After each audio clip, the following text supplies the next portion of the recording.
So, welcome, Masters. So, let's pay our gratitude and bow to the Divine Mother, to the Heavenly Father, Mahavatar Babaji, Lahiri Mahasaya ji, Swami Shri Yukteswar ji, and Paramahansa Yogananda ji.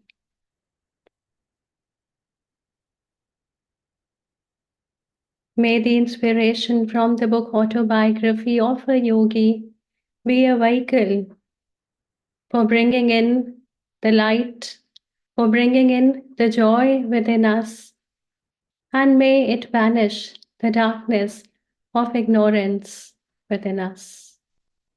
Om.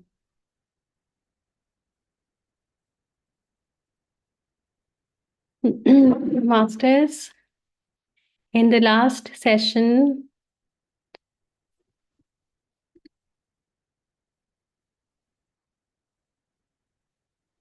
Masters, we learned how Lahiri Mahasaya ji, he was called in to Ranikhet by the great Guru Mahavatar Babaji, and how he recalled everything about his past. And he realized that in his past lives, he has spent so many years with his beloved Guru Mahavatar Babaji, meditating in solitude in the caves of Himalayas. And he spent 10 days with Babaji, and he was now back in his office in Danapur.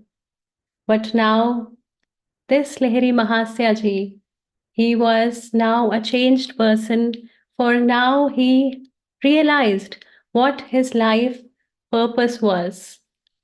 And he knew very well that in this current life, his mission is to serve and be an example of an ideal yogi householder.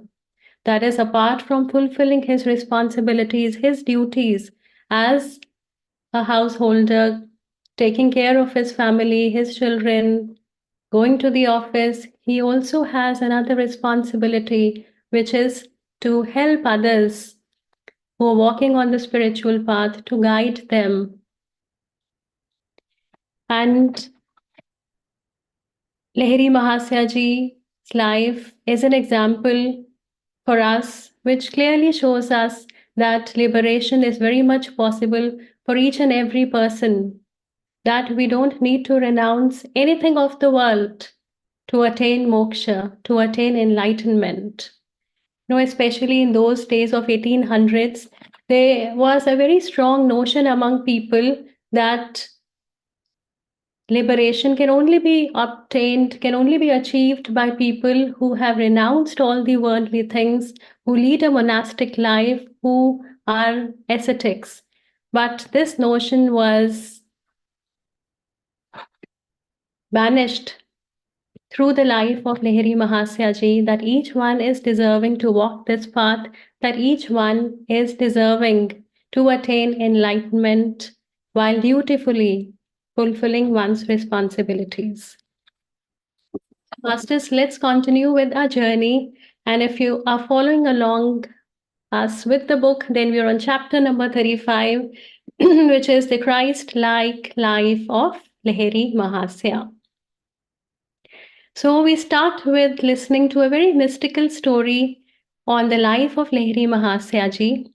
So the year was 1861, and now Lahiri Mahasaya ji, he joined his office as usual, and we know that he was working as an accountant in a government organization.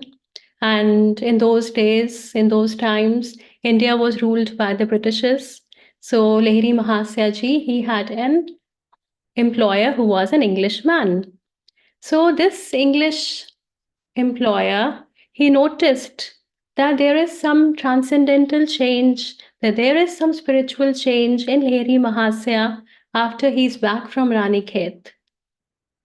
And so he started calling Lahiri Mahasaya ji as ecstatic Babu, because Lahiri Mahasaya ji was always absorbed in bliss. He was always at peace. He was always in joy.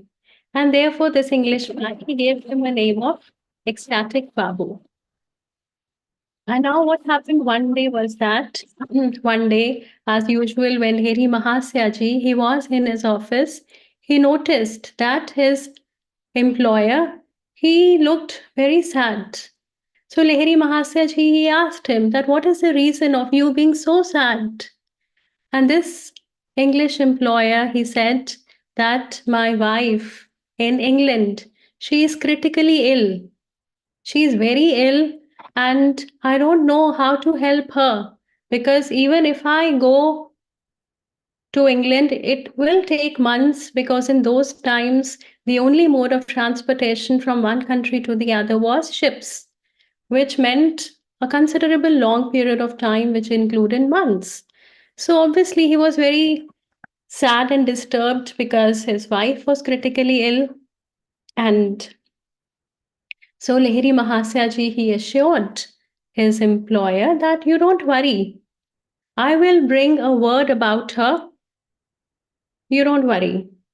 And then this English employer, he simply said that ecstatic Babu, I already know that you are not an ordinary man, but I'm unable to believe that you can banish time and space and get a word about my wife.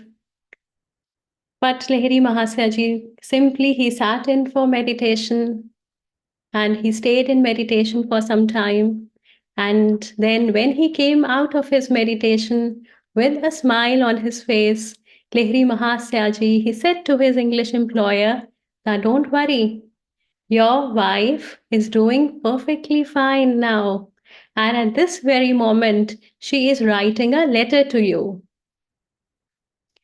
And now this English employer, he still could not believe what Lahiri Mahasya ji is saying, that how does he knows how the wife is doing and how does he knows that she is writing a letter and how does he knows that she is now completely well.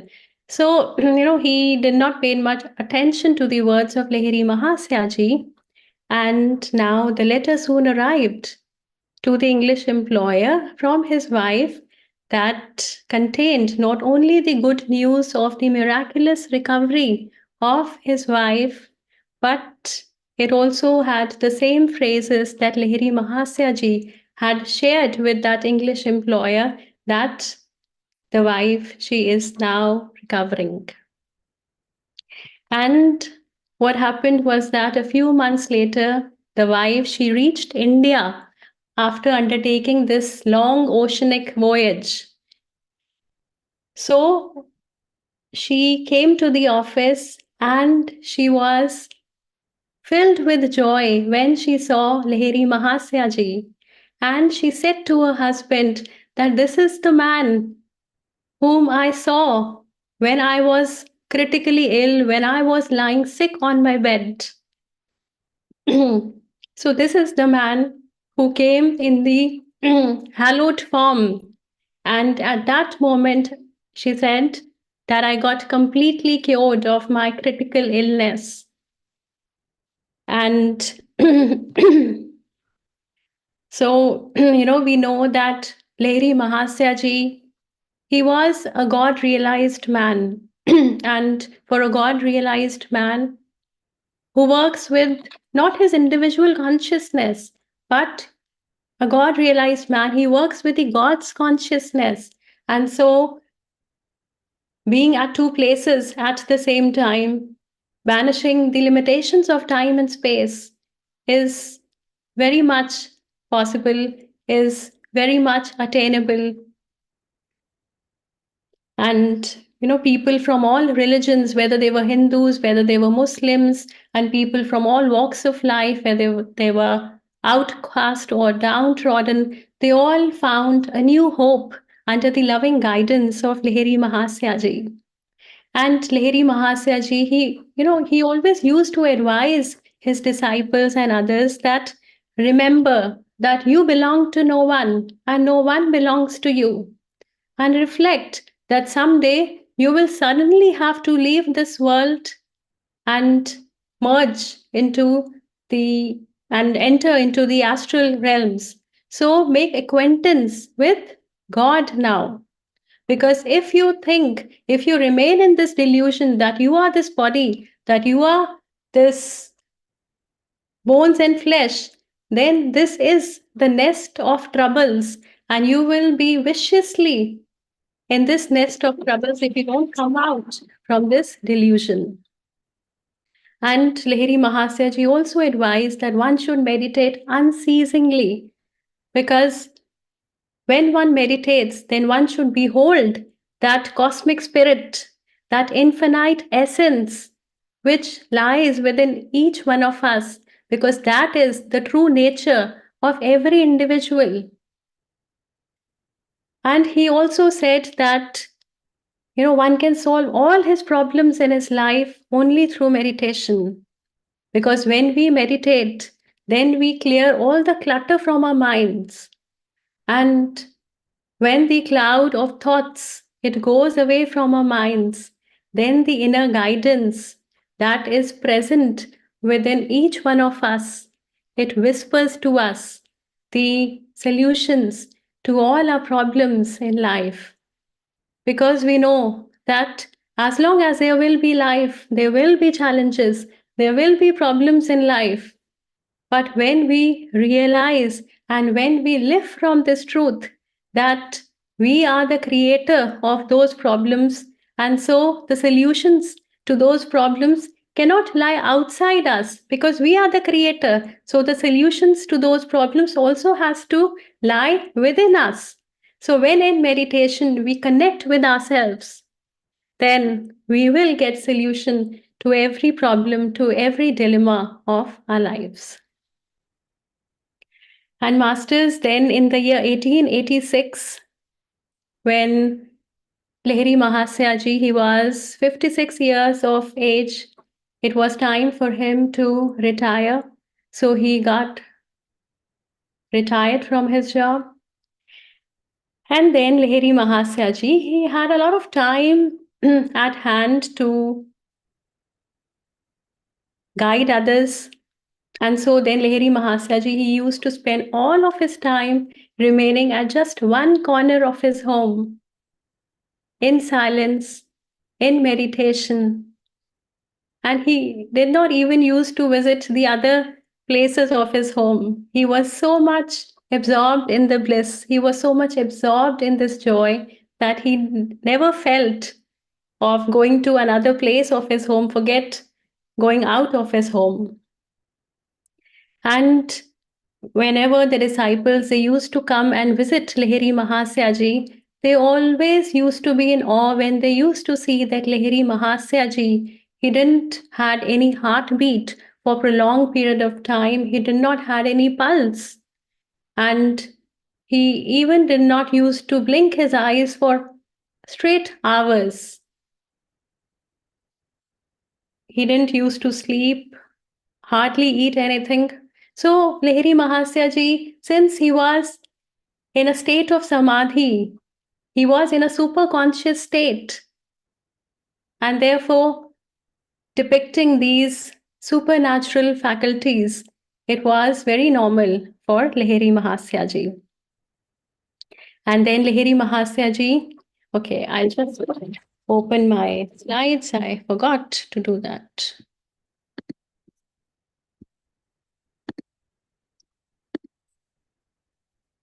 Yes.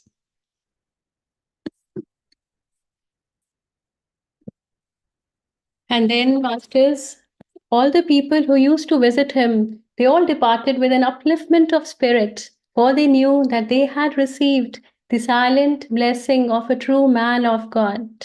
Lahiri Mahasaya ji, he was a true man of God. And just imagine the people who used to visit him, how much consciousness was uplifted in them, what transformation they felt within themselves, being in the company of a God realized masters. We cannot express that in words. And Lahiri Mahasaya ji, he also used to encourage people walking on the spiritual path that one should not be dependent upon others for living and rather earn their own living. So such beautifully Lahiri Mahasaya ji is giving and guiding that people should lead a balanced life. That if they walk the spiritual path, then they should also have have the money at their disposal to sustain themselves, to sustain their family, and not have a begging bowl that they're walking the spiritual path, so they have no money. So Lahiri Mahasaya was a kind of modern yogi who gave practical advice to his disciples. And this was a little bit about the life of Lahiri Mahasaya ji. And going forward with the book masters, we now come to Swami Sri Yukteswar ji. And what happened once was that Paramahansa Yogananda ji, he asked his guru, that is Swami Sri Yukteswar ji, that Guruji, have you got this opportunity ever of meeting the great Guru Mahavatar Babaji? And so Swami Sri Yukteswar ji told Yogananda that yes, I have been blessed of having this opportunity of meeting Babaji, not one, but 3 times. So let's learn about Swami Sri Yukteswar ji's meetings with the great Guru Mahavatar Babaji. So Swami Sri Yukteswar ji told that his first meeting with Babaji was in Allahabad at a Kumbh Mela, and the year was 1894. So we know that the Kumbh Mela is organized every 3 years in India, and it switches from locations of Prayag, Ujjain, Nasik, and Haridwar. So it comes back to the same location after a span of 12 years. And if you know that Jupiter also has a cycle of 12 years, because Jupiter is known as the Guru. It has a similarity with the happening of Kumbh Mela also. So now Swami Sri Yukteswar ji told that I met Babaji in the Kumbh Mela in the year 1894. And we know that in this Mela, hundreds and thousands of sadhus, yogis, swamis from all over the country, they come and they bestow their blessings on people. And then when he met Babaji in this Kumbh Mela, then Babaji said to Swami Sri Yukteswar ji that a few years from now, I will send you a disciple, and you have to train this disciple in yoga, in meditation, because this disciple will then go to the West to impart the teachings of yoga and meditation in the West. And we know that this chosen disciple was none other than the beloved Paramahansa Yogananda ji. And Babaji, he then requested Swami Sri Yukteswar ji to write a short book on the harmony between Hindu and Christian scriptures. And through this book, Babaji, he wanted to give a message to the entire humanity that irrespective of the religion that one follows, irrespective if you follow the religion of Hinduism, Christianism, whatever it is, the ultimate destination of each religion is to find God, is to know God. And so, before departing, Mahavatar Babaji, he asked Sri Yukteswar ji to mention about this meeting with Lahiri Mahasaya ji, and Babaji, he also gave a message for Lahiri Mahasaya ji to Swami Sri Yukteswar ji. And finally, while Babaji, when he was leaving, then he told Swami Sri Yukteswar ji that when you are done writing this short book, which I have told you to write about the union of the East and the West, then once you are done writing this book, I will again give you a visit. So this was the second meeting of Swami Sri Yukteswar ji with the great Guru Mahavatar Babaji. And the next day, Swami Sri Yukteswar ji, he left Allahabad and he visited his guru's place, that is Lahiri Mahasaya ji's home.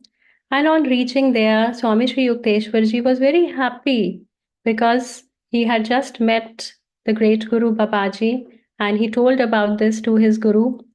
And he also gave the message that Babaji had given for Lahiri Mahasaya ji. And this message that Babaji gave to Lahiri, that this message which was to be passed on to Lahiri Mahasaya ji, it was that the stored up power for this life now runs low. It is nearly finished. So this message, it was a little cryptic. It wasn't very open that Swami Sri Yukteswarji could understand, what this implies. And so Swami Sri Yukteswarji, he exactly told that this is the message which Babaji has given to me for you, and this is the message. And the moment Lahiri Mahasaya ji, he listened these words, his body started trembling. He turned pale, and his behavior, it changed.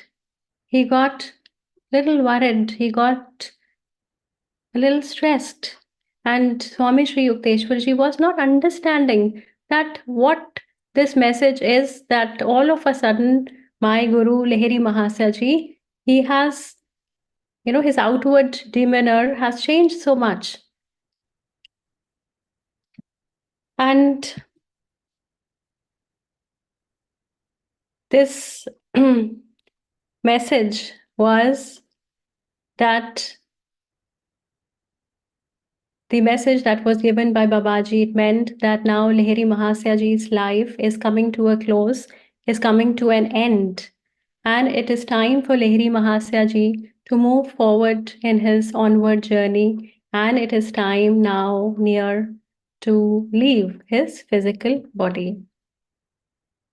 And then it took Lahiri Mahasaya ji just 3 hours to cut the last cord of attachment to the material world and feel his living identity in spirit. That is, just after 3 hours, Lahiri Mahasaya ji was back in his original self, being absorbed in the peace, joy, and bliss. Just imagine, Masters, that if we come to know that we have just a couple of hours to live and we will be soon leaving this physical body, then how our reaction would be? Would we be sulking emotionally, physically, mentally? Would we be blaming everyone around us? Would we be blaming God that why so soon? Why me? Or would we happily accept the fact that we belong to no one and no one belongs to us? That our real home is the spirit world, and we come here on this earthly plane only for a short period of time to do our karma. So, the truth is that whether we accept this fact or not, death will still come and we cannot escape it. So, why be attached to life? Why be attached to the worldly things and the possessions we have and our loved ones and suffer? So Lahiri Mahasaya ji showed this to us in such a sublime way, in such a serene way, that it took just 3 hours for him to accept this reality and be in his natural self.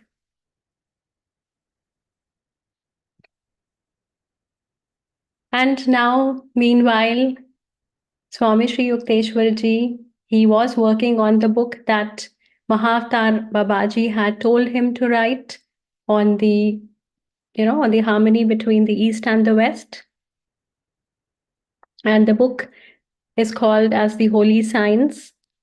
And the day Swami Sri Yukteswar ji, he was done writing this book and he went to take a bath in the Ganges river, he saw that under the shade of the tree there was Mahavatar Babaji along with his disciples. And then Mahavatar Babaji, in his loving voice, he said that I'm here to thank you for writing this book. So this was the second meeting of Swami Sri Yukteswarji with the great Guru Mahavatar Babaji, the first one being at the Kumbh Mela.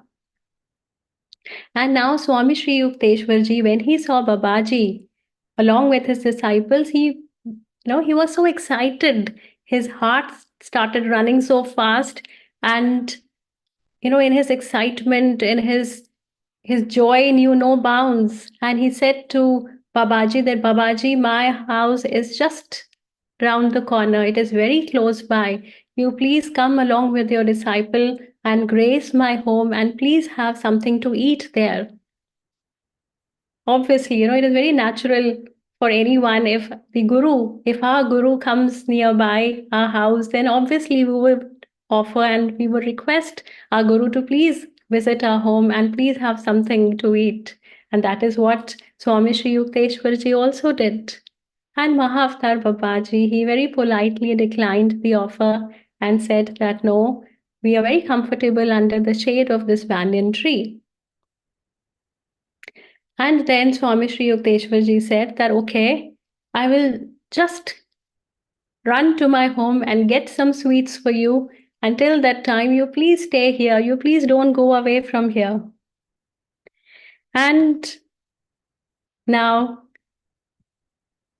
when Swami Sri Yukteswarji, he was back under the same banyan tree, he could not find Babaji and the disciples.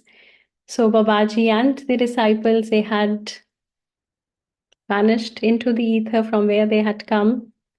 And now Swami Sri Yukteswarji was of course deeply hurt that Babaji didn't wait for him to be back. And he thought to himself that even if I meet Babaji again, I would not care to talk with Babaji, as he had been so unkind to leave so suddenly. So, Masters, this was the second meeting of Swami Sri Yukteswarji with the great Guru Babaji. And now let's learn about his third and last meeting with Mahavatar Babaji. So a few months later, Swami Sri Yukteswarji, he visited his Guru Lahiri Mahasaya Ji's home. And the picture that you're seeing on the screen, it is the home of Lahiri Mahasaya Ji in Banaras. And now when he entered this home in Banaras, so Lahiri Mahasaya Ji asked that while you were entering, did you see and meet Mahavatar Babaji, who was just standing on the door? And Swami Sri Yukteswarji said that no, I didn't see Babaji. And then Lahiri Mahasaya Ji, he touched Lahiri Mahasaya Ji on his forehead. And exactly at that time, Swami Sri Yukteswarji said that yes, I am now able to see Mahavatar Babaji, who is blooming like a perfect lotus. And Babaji asked Swami Sri Yukteswarji that, are you annoyed with me? And Swami Sri Yukteswarji replied that, why shouldn't I be? You came with your disciples and you vanished without even waiting for me. I told you that you please wait for me till I get back with the sweets, and you just didn't waited and you just went away. And then Mahavatar Babaji, he laughingly said that I told that I would come to see you, but I didn't tell you for how long I would be staying there with you. And then Mahavatar Babaji, he also said to Swami Sri Yukteswarji that you should meditate more. Swami Sri Yukteswarji already he used to meditate for so long hours. And then Babaji, he advised that you should meditate more. Why? Because all this while I had been standing at the door of Lahiri Mahasaya Ji's home, but still you were not able to see me. So you're getting that this presence of Mahavatar Babaji at Lahiri Mahasaya's home was not in the physical form, it was in the astral form. And to see the astral form, you don't need physical eyes, you need the spiritual eye. You need the divine eye, and that eye can only be activated when you meditate unceasingly and when your consciousness is completely pure. And with these words of advice, Babaji vanished into the hidden radiance. So, Masters, these were the 3 meetings of Swami Sri Yukteswar Ji with the great Guru Mahavatar Babaji. And now coming back to the life of Lahiri Mahasaya Ji. So the year was 1895, and Lahiri Mahasaya Ji, he developed a slight boil, on his back. And Lahiri Mahasaya Ji, he had been silently taking the karma of his disciples. And Lahiri Mahasaya Ji, he told his disciples that very soon I would be leaving this body. And hearing these words, the disciples were obviously very sad. They were filled with grief. And their Guru Lahiri Mahasaya Ji, he told to his disciples that do not grieve for me. When I leave my physical body, I will resurrect myself. I will rise up again and I will show you again. So don't you worry. And just a short time later, Lahiri Mahasaya Ji, he gave up his body by entering Mahasamadhi. So we know that Mahasamadhi is consciously giving up one's body by entering a meditative state. And we know that all the advanced yogis, they know how to consciously leave their physical body. So this is Mahasamadhi. And then what happened was that, as promised by Lahiri Mahasaya Ji, that he would rise up again, that he would resurrect himself after leaving his physical body, and that is exactly what Lahiri Mahasaya Ji did. So Lahiri Mahasaya Ji, he appeared in front of his very advanced disciple, Swami Keshavananda. We know that Swami Keshavananda was a very advanced disciple of Lahiri Mahasaya Ji. And so Lahiri Mahasaya Ji, he appeared in front of Swami Keshavananda in Banaras. And he told to Swami Keshavananda that from the disintegrated atoms of my cremated body, I have resurrected myself. My householder work in the world is done, but I do not leave the earth entirely. Henceforth, I shall spend some time with Babaji in the Himalayas and with Babaji in the cosmos.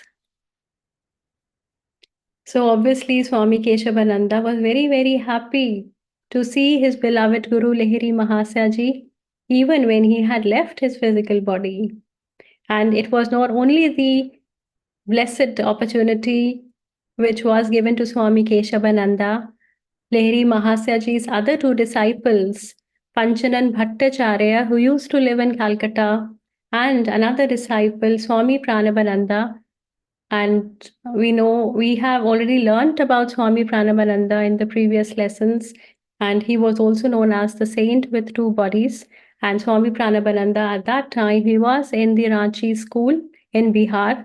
So Lahiri Mahasaya Ji, after relinquishing his body, he appeared in front of Panchanan Bhattacharya, in front of Swami Pranavananda and Swami Keshavananda, all in different places at the same time.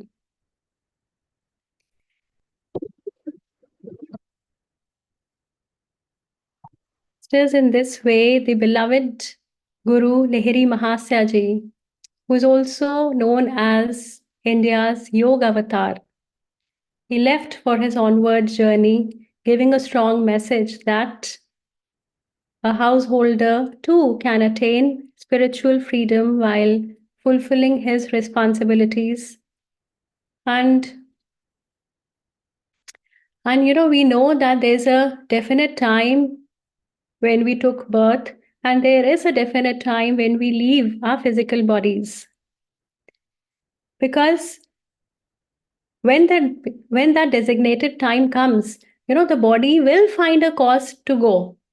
As in the case of Lahiri Mahasaya Ji, he had a slight boil on his back, and we know that a boil is harmless, that it cannot be a reason for once to leave one physical body.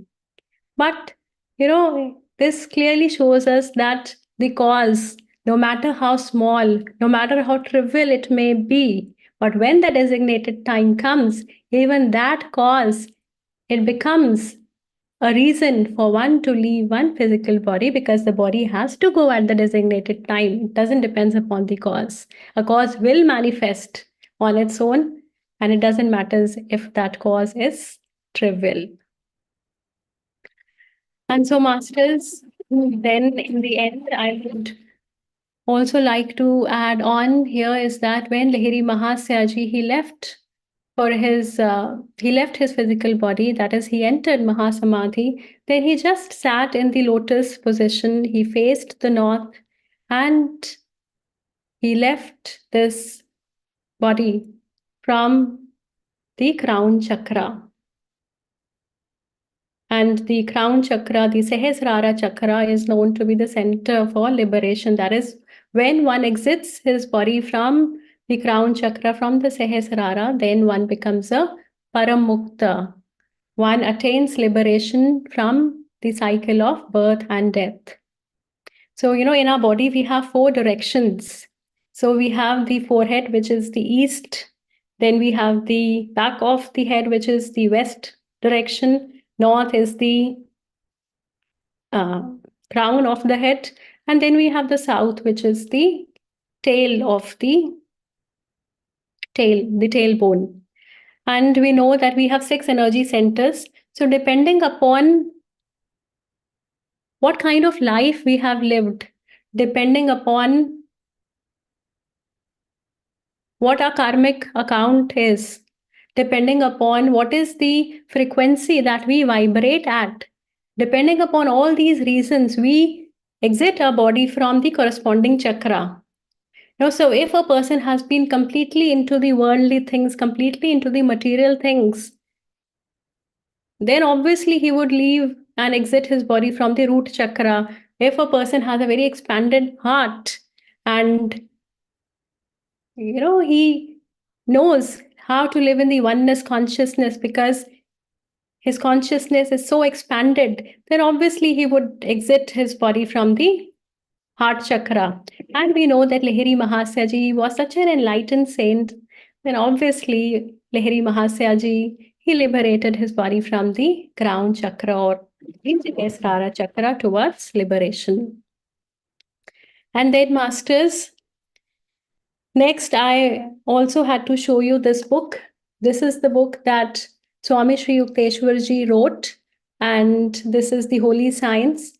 And this book is a very thin book. And this book was written when Babaji told Swami Sri Yukteswar ji to write. And though it is a thin book, but the content of this book is such that I have read this book so many times, but still I feel that I haven't even read this once. But this has very beautifully explained about the 4 yogas, about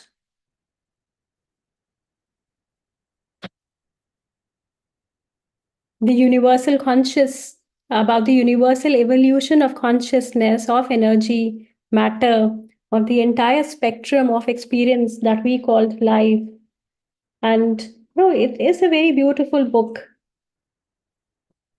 And so if you are interested, it talks about the 5 sheets or the 5 koshas, the gunas, the 4 yogas.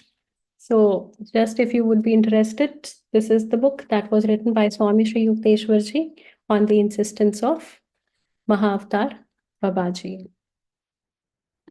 So masters, that is it for today.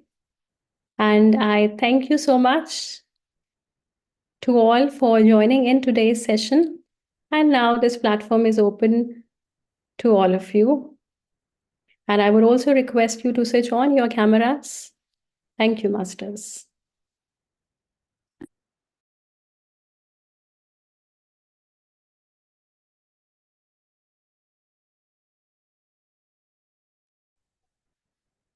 Yes, Nilima, please go ahead. So I have a question, Ruchi, before the discussion. So you have mentioned one thing that when he was leaving the body, he turned towards the north side. Do you mean, is it like because he's leaving, the soul is leaving, or something, because there is a saying that pyramids are also facing towards the north. And in the north side, there are so many energies, vortex as well. So that's what I'm relating, like in the directions, just like that, he faced towards that. And is there any reason that has been also mentioned as well in the book? Okay, so this what I just added is not mentioned in the book. This is I read it somewhere else. So what you rightly said is that north, he faced the north direction because north direction is said to be a very appropriate direction to leave one's body, and it has a lot of positive energies and a lot of transformational energies. And he also left his body from the north, that is the crown of the head. Yes, so both ways he left it from the north direction. Wonderful.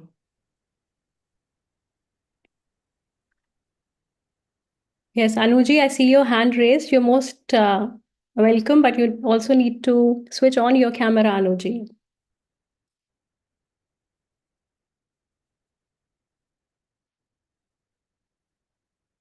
You're on mute. Yeah, is this better? Yes. Yeah, so I first of all would like to congratulate you because I've heard you many times speak, and the way you speak, it's so very like soothing. I feel like just close the eyes and just listen to you. I was actually doing that. I felt like meditating when you were just speaking. It like it's so profound and it's so very soul soothing when you speak, and the way you when you explain everything, it feels like it's just hitting the soul. It's just directly penetrating the soul and just touches the soul. So I mean, really, really, so very grateful to you. Um, and ma'am, and when you mentioned about the soul liberation, right? So when the soul liberates, right? Like I mean, Maharishis and all, they are like so very um, uh, they are so much of like at that super consciousness level, right? Because of their karmas and everything, the way they carry out their entire, and then they definitely come on this earth to teach, to give lessons and to impart their knowledge, wisdom. But when they leave, when they these like very elevated souls, they leave, and the rishis, maharishis, they leave, do they liberate completely, or like completely, is there any complete liberation, or I mean, or maybe at again when it's like at the right time, again at this planet earth, they need to give some knowledge or lessons, they will again come back? Like, is there any kind of complete nirvana uh, or liberation? Okay, so I got your question, Anuji. And thank you so much for your kind words. And I am so glad that you're able to connect with the book with so much devotion. That is really heart touching. And coming to your question, Anuji, about complete liberation. So, we humans, we take birth on this earthly plane to have an experience of various, to go through a lot of varied experiences, to learn all the lessons which a soul is supposed to learn. Hmm. And of course, when we are taking birth, then we will open up our karmic account. And so in each birth, we then pay our karma and sometimes create new karmas, and then at the same time balance our karmas. So, that is the reason why we incarnate and why we reincarnate again and again. And when a soul, it takes a lot of incarnations when the soul starts realizing that its purpose is to find oneself, to realize oneself. Then one starts walking the spiritual path just like we are doing now. Hmm. And then our purpose is to, then we realize that this life that we are living is just to have experiences, it is just to pay back our karma, it is just to realize God. And then we move forward, we progress, then we hasten our soul's journey towards liberation. And yes, as you mentioned, that the advanced yogis who have lived this life for so many incarnations, and then when they reach towards the last incarnations where they just meditate, where they just help the humanity to uplift themselves, to guide, just like Swami Shri Yukteswar did, just like Lahiri Mahasaya ji did, or Paramahansa Yogananda ji did. So yes, the souls do liberate from the cycle of birth and death completely, because that is our purpose of taking birth, to liberate us from the cycles of birth and death, because we know that as long as there will be life, there will be suffering, because there can be no life that goes straight.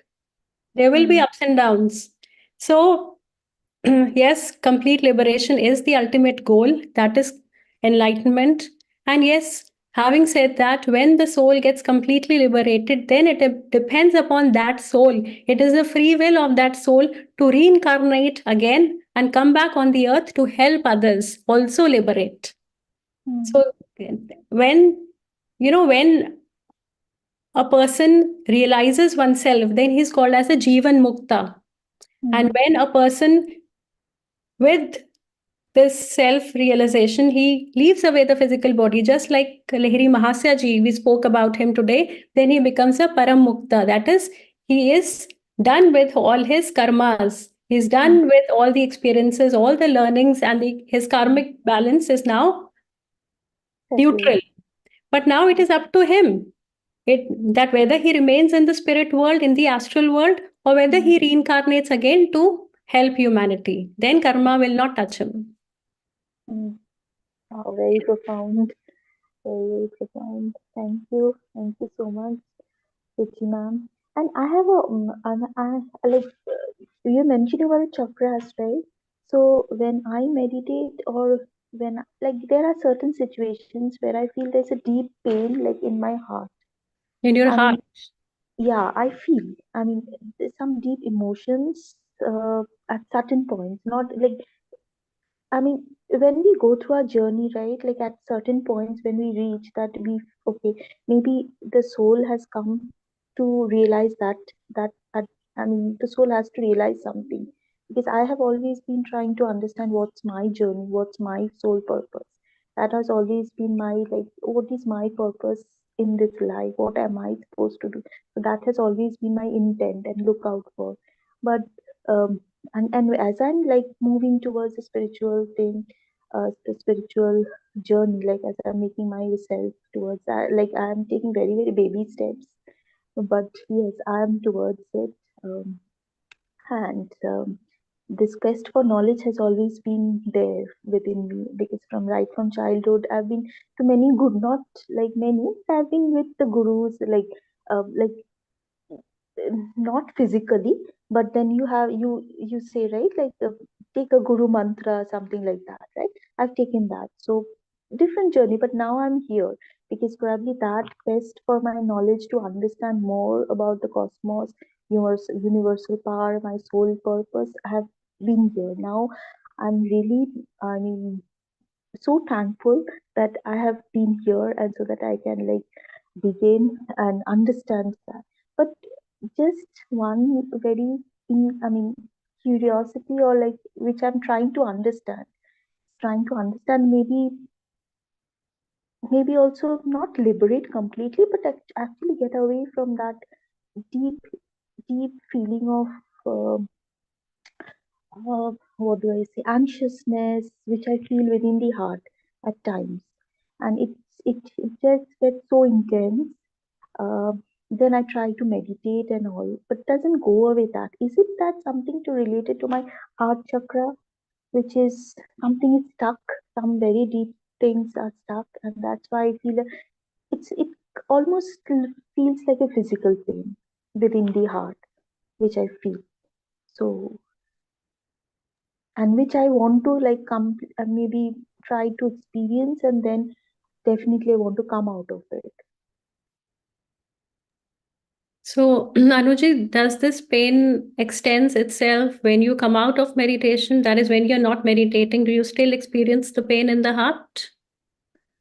While meditating, I always have tears. Most of the time, it's like too much of emotions, too much of tears flowing down, and I feel like just letting my heart out. So yes, that's one part of during the meditation, and the other times also when I feel that yes, I'm going through a situation where my heart is like really like stuck, and it's like giving me a lot of I feel that physical pain. So yeah, is it something very stuck within my heart, like something to related to my heart chakra, which is trying to open up, but still not being able to completely open up or release that pain, release that emotion? See, what I will say from my experience is that when we meditate, then the conscious mind, it goes to rest, and then we get access to the subconscious mind. We access the unconscious mind, just like an iceberg, which you see. So, what part of iceberg you see is a conscious mind. It is a waking mind, but the part that is below, which we cannot see from a physical eyes, that is the subconscious mind. And below the subconscious mind is the unconscious mind, which is even further below the subconscious. So, during meditation, when all our thoughts rest, when our mind is completely devoid of thoughts, then we access that subconscious mind of ours, and that is how we access the past life memories. And yes, it is very much possible that when you meditate, when you reach into the deeper states of meditation, you are accessing that subconscious mind, which is releasing some past hurt, some past pain, which you might be still carrying, but you're not aware in your conscious mind as of now. So, Mm, when we meditate, that cosmic energy that flows into us, it does tremendous amount of work which we are not aware. So one thing is that cosmic energy might be working on your heart chakra. It might be releasing and clearing the blockages which your heart might be carrying from the past lives, which is a good thing. And pain is said that when you experience some pain in meditation, then it means that the meditation you're doing is working because it is clearing your blockages. So just mm, endure that pain, and because of that pain, do not come out of your meditation because you don't know what karma is getting neutralized by you just enduring that little pain. mm, Because when we don't endure that pain and we come out of that meditation, that pain will still exist when we again sit for meditation till we are completely have endured that pain. So it is best that you endure that pain for a little while, or even if no matter how much time, how many times it comes, and then it will go completely. And mm, having said that, when you persist in your meditation practice, in spite of your pain, then the divine is seeing your sincerity. The divine only sees the sincerity of your practice. The divine sees that even if it pains, still you're not giving up your practice. Then it will also let you know the reason behind it if it is important for you to know. mm, And it will also let you know what your purpose in life is.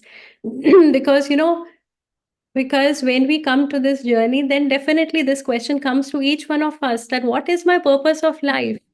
Everyone wants to know what their mm, purpose of life is. mm, But having said that, the purpose of life is not something that can be served on a platter and said, okay, this is your purpose of life and do this. Because because as till your consciousness is open for your purpose, it will not come to you. Just as we spoke in the life of Lahiri Mahasaya ji, he came to know about his purpose in life only when he was 33 years. Although mm, he had been an advanced yogi, he had meditated in so many of his past lives, he was with Babaji in his past lives, but still in the current life he came to know about his purpose only when he was 33 years of age, only when he was ready for his purpose. So just be open mm. and just trust that your purpose will also unfold itself when the time is ripe. Yeah. Yes, yes, definitely. Thank you so much. And just another thing to it, like when I'm meditating, I feel that tears flowing out and all. But when I'm also not meditating in my conscious state, also I feel that pain, that physical thing. So is it like something which I need to work upon on the heart chakra, or will it naturally be healed, as you mentioned, when I meditate? When I meditate. See, even when I talk, I also have tears in my eyes, you know. So it's okay, it's just showing how much you're connected Mm, to life and to all what is happening in life. It's just an emotion that you're experiencing. Just go with the flow, just experience the emotion. That is it. mm, Don't get stuck with it. Don't think mm, too much about it. mm. Because Because at why times, even when I'm in conscious state, like day to day activities, then also I feel that pain. Then I feel that why am I feeling this intense pain? Like, what is it like? What is it trying to? What message is it trying to give to me? Or what am I trying to heal? Or what am I just trying to clear? So that question, like, is kind of kind of like going over with me until I probably get that thing cleared out. It is that's what I try to understand. Why is it coming and like just getting stuck at the heart, and it just like is just holding on to it. I feel that I want to release that, but it's not getting released. So yeah. so just also, if it is persisting once you're out of your meditation, then there's no harm of going to the doctor and having an advice for that. There's no harm to Mm. it, visiting a doctor. Yes. And otherwise, what you're doing is perfectly fine. And if there is any physical ailment, then it's best to have the medical advice. I feel it's not physical, it's something very, very deep set. It is just You stuck. know it for I just yourself. have to release. You Have have to the answer release within it. you. See, I you have. have to release it. So Yes. that's it. Okay. Thank you so much. So very grateful to you. And I love your voice, the way you speak, like the way you impart the knowledge, wisdom. Very, very soul soothing. Thank Just you. touches the heart. Thank you. Thank you so much. Thank you. I think I just want to add one more point, what Anu was questioning, because you have answered it so beautifully, Ruchi. There's just only one more thing is sometimes, Anu, what happens, when we think of something is getting healed, that, it's not about physical diseases or anything, but what happens also on the other side is, like when something is healing, there is also, we have different layers of bodies. Let's say we have physical body, we have mental body, we have etheric body, and what happens is karma also gets stored in those bodies as well. So when those bodies are getting healed, you just can feel in your body that something is happening. But in meditation, everything is just beautiful. So as Ruchi have mentioned, you just have to believe in yourself until the moment that you have felt in your heart, everything is good enough. So that is one of the reason. I think I have read this in Anatomy of the Spirit book, that I know this is not so that depth concept, but people think when there is healing happening, sometimes people also vacate their bodies. And most of the people think that healing is not working. And what this author has mentioned is healing is not always what we see physically. Healing always happens on two sides of the coin. One is physical body, when we are at the base, when we are working on ourselves, and healing also happens on the other layers of the body, even when we are not there. That is why sadhana is very much important, to understand ourselves that we are on the right track, and it increases our intuitive awareness. So thanks a lot, Ruchi. So just thought of adding this point as well. Thank you so much. Thank you.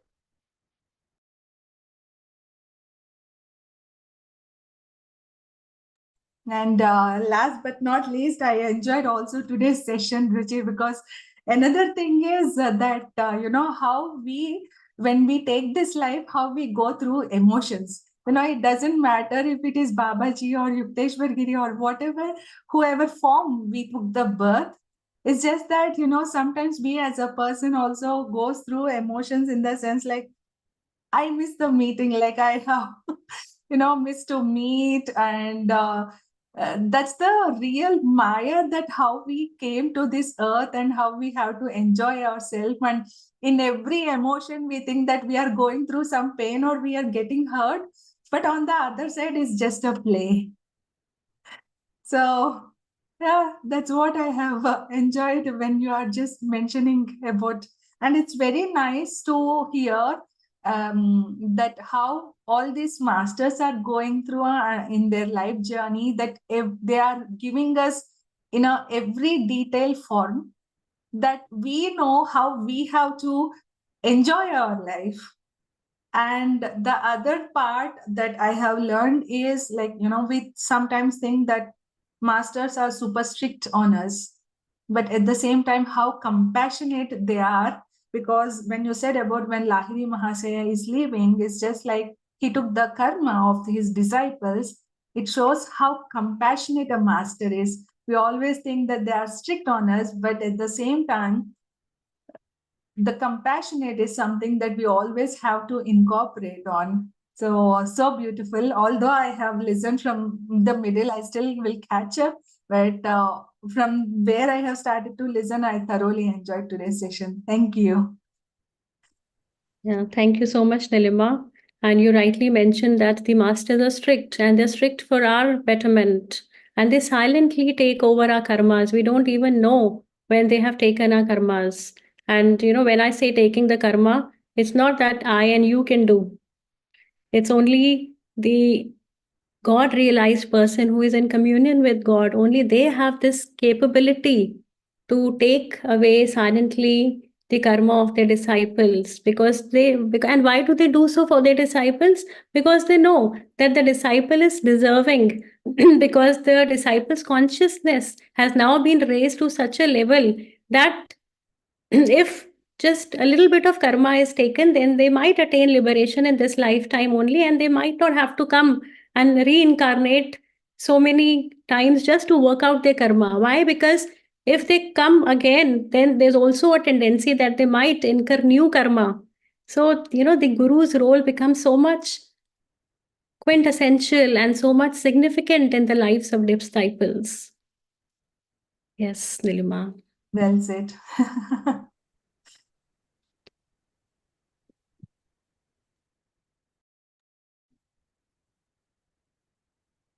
Wonderful session, Ruchi. It seems your heart is in the book. Very nice. And the discussions were also very good. Everyone's input was good. Nilima and Anuji's, everyone.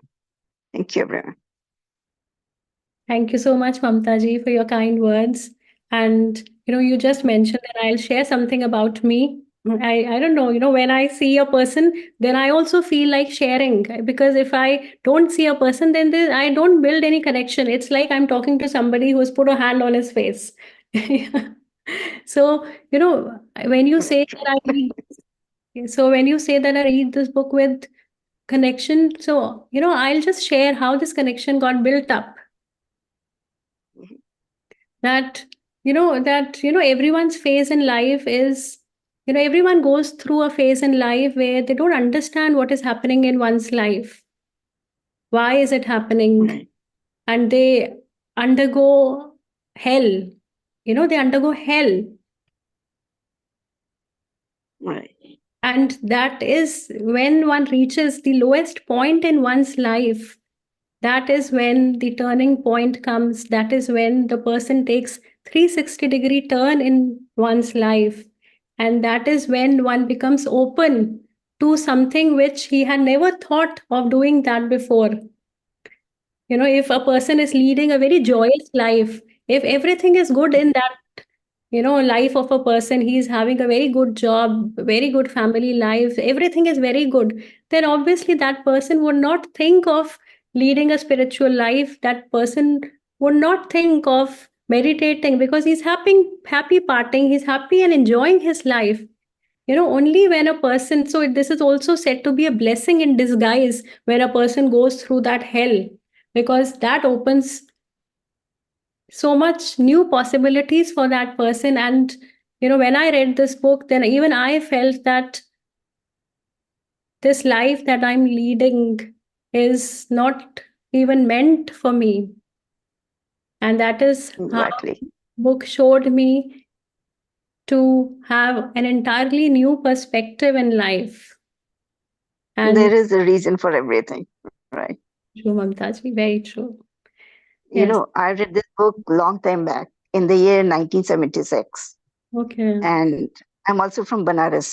Oh, It was wonderful listening to your narrative. Your heart and soul was into it, and it was really very, very moving. Wonderful. wow, Thank you. Mamtaji, you read this book in 1976. So long Yeah, time. just after Amazing. I did ICSE. Wow, amazing. So that shows that you are so much aware of the path, and that shows that you're so much open to reading such profound books from very young age. Much better. Right. And you're living in the sacred city of Banaras, where Lahiri Mahasaya ji comes from, and where so many other enlightened saints and masters come from. Very nice. So have you been to the Yeah. house of Lahiri Mahasaya ji? No, Okay. I haven't been there. Okay. Thanks, Ruchi. Thank you, Mamta ji. Thank you. Yes, Nilima, over to you. No, I think, I will just end the live stream and maybe we can meditate for some time now. Thanks a lot, Ruchi. And Masters, before I end the session on live, tomorrow we will be having messages from 40 Masters book. And it is going to be only 2 more sessions. So whoever have read the book and understood whatever you have understood from the sessions, please come for the last 2 sessions and you are able to share your experiences journey. So I'm going to end the live stream, and whoever are there on YouTube, we request you to join on Zoom so that we'll do meditation. We'll do oneness meditation.